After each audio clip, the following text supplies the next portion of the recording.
This is a special broadcast on Times Now. Thank you for joining us, viewers. Prime Minister Modi's Act East policy has been much talked about, and in the last 10 years, Northeast story has gained traction, momentum, call it what you want to. A book has come out, Modi's Northeast Story. This is an anthology edited by Tuhin, Sinha, the national spokesperson of the Bharatiya Janata Party. Tuhin is also an author. And Aditya Pittie is also with us in the studio. Aditya wears multiple hats. Congratulations, Aditya, Tuhin, first of all. Thank you for speaking to Times Now. Thank you. Thank you. Thanks. Pranesh. I want to, Tuhin, begin by asking you, Northeast thus far was neglected. Why was it neglected? They used to call it the tyranny of distance, Pranesh. Tyranny of distance, दूर है तो भूल जाएं, दूर हैं तो जो problems है वहाँ पर वो जो है केंद्र में सामने नहीं आए. So I think it was rather an application of responsibility by successive Congress governments over many decades from after 1947, 1950. There were three particular incidents which had left a scar upon the people of Northeast. One was in 1962 when Nehru virtually abandoned the people of the Northeast when he said, you know, my heart goes out to the people of Arunachal, one of the districts which was being taken over by Chinese.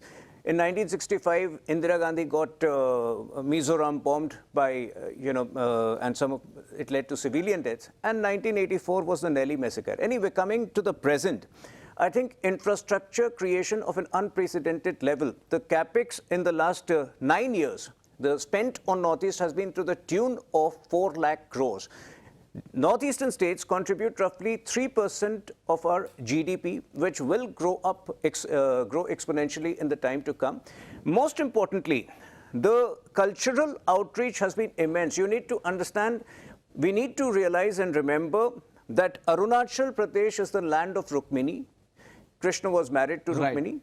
We need to remember Manipur is the land of Chitrangada. So, this mentality of the opposition party to see certain parts of our country as less important or not intrinsically belonging to Bharat needs to be dispelled, and that is why this book was very important. Now, we'll get into the details of the book. I've had a chance to go through it. Aditya, how did this come about? How did this happen? Because, you have the who's who of Indian politics and policy making contributing in this.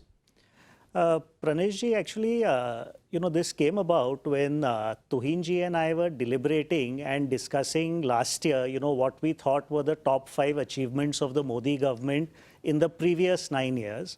We definitely felt that the Northeast development was one of them. But, when I thought about it, I realized that beyond the headline news that some big development has happened in Northeast and a big transformation, not much is known about the details of the same. Secondly, nothing has been documented comprehensively about this all-pervasive transformation. So that's when we hit upon an idea that this is the time to kind of write a story like this, and it should be, a collection of essays by the stakeholders, people, first-hand accounts of people who've done the work on the ground and have steered this change.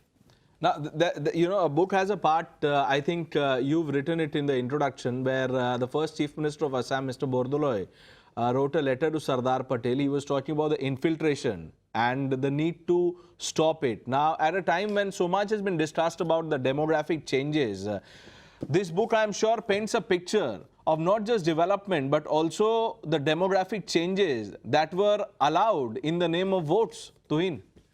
Well, absolutely. I have said this before, even otherwise, not in the context of this particular book, that India has constantly been facing a demographic war, right from, we became a country in 1947. And that demographic war was not only ignored, but also tacitly encouraged by the Congress party for its vote bank politics. So, in fact, there is a very important chapter in the book by Dr. Ankita Gupta, which talks about how the present government in Assam has arrested that demographic distortion, which is very important for the future of Bharat. Please remember that this demographic distortion is a national security issue.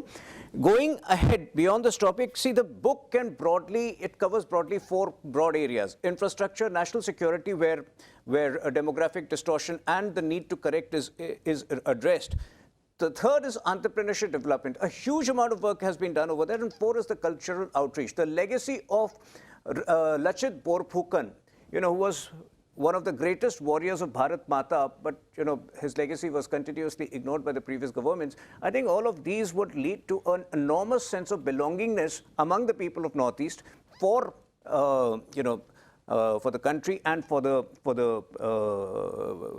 ethos of Bharatiyat, Right. and that is what has been emphasized. Now, Aditya, the Prime Minister has been, vociferous in outlining what he wants the Northeast to become.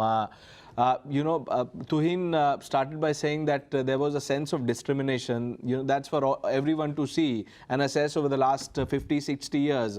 But what changed? Is it the will of the government, or there were other factors involved in the Northeast story that we're talking about today? I think it's definitely the will of the top leadership of Prime Minister Modi himself. Modi ji has been to the Northeast 60 times since assuming office, which is unprecedented.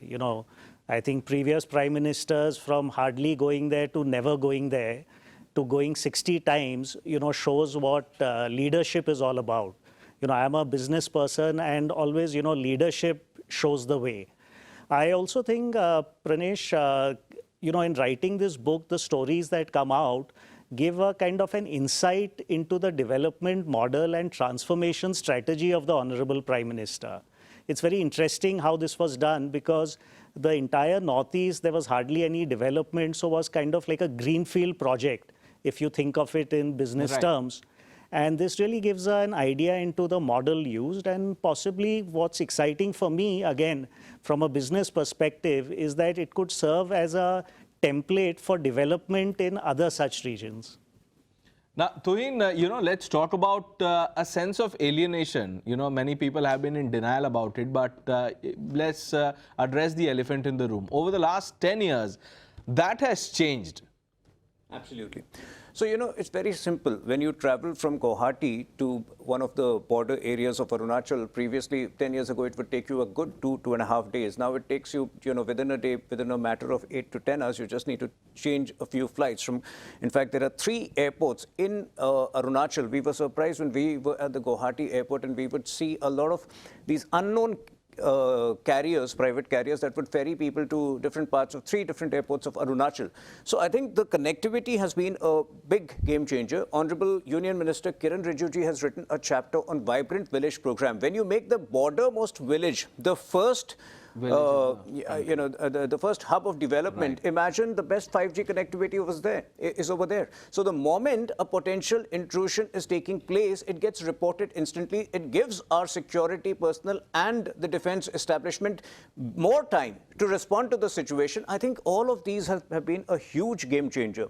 In fact, the decision of Honorable Home Minister to fence the entire 1,300 kilometers plus Myanmar border will be a game changer for Manipur, because the intrusion from Myanmar in Manipur and to other parts of Northeast from Bangladesh has been a big deterrent to growth. Now, before we get into talking about the cultural aspects, Tuhin, I just want to ask you about insurgency. When people spoke about Northeast, things like Alpha, other groups, came to mind. All that has now been put to rest by not just the center, but also the leadership in different states in Northeast. How has that come about? Well, absolutely. So, in fact, there is a chapter dedicated to that by anthropologist by Rami Desai. She has written extensively on the history of ethnic conflicts in the Northeast, and 80 to 85% of those conflicts are conclusively resolved, have been conclusively resolved. So, this requires dialogue. This requires reach out. Honorable Home Minister Amit Shah ji has been reaching out to local leaders in a way that no previous government had done. And obviously, Assam CM Himanta Biswa ji has been very proactive on the ground. The idea is to settle these disputes once and for all. The previous governments, especially the Congress government, had this mentality of keeping wounds open, of keeping disputes open, because somehow, they were obsessed with the status quo is chalta hai attitude. That attitude has changed. That is how in Kashmir, Article 370 was abrogated, and in most parts of Northeast, AFSPA has yeah. been removed Right. successfully. Now, yes, I mean, what has happened in the last 8 months in Manipur has been unfortunate, but like I said, some dark shadows from the past could not be, completely exorcised. It's a matter of time before the Northeast becomes one of the most peaceful places in India. In fact, JP Nadda, if I remember correctly, in his forward for the book has written about the national anthem being played out in the Nagaland assembly. Good 58 Not years. just in Nagaland, in the last 9 years, even Tripura for the first time played the national anthem. There you go. Aditya, why did it take so long? Pranesh, this has been surprising for me, though, to admit, I have not seen the before of the Northeast. This thanks to the book, we traveled there extensively only recently. So this has been one of the most surprising things for me personally, after visiting the Northeast and researching about this book, that why has all this not happened, earlier, including this infrastructure development, because how do you really bring the Northeast into the mainstream unless it's connected?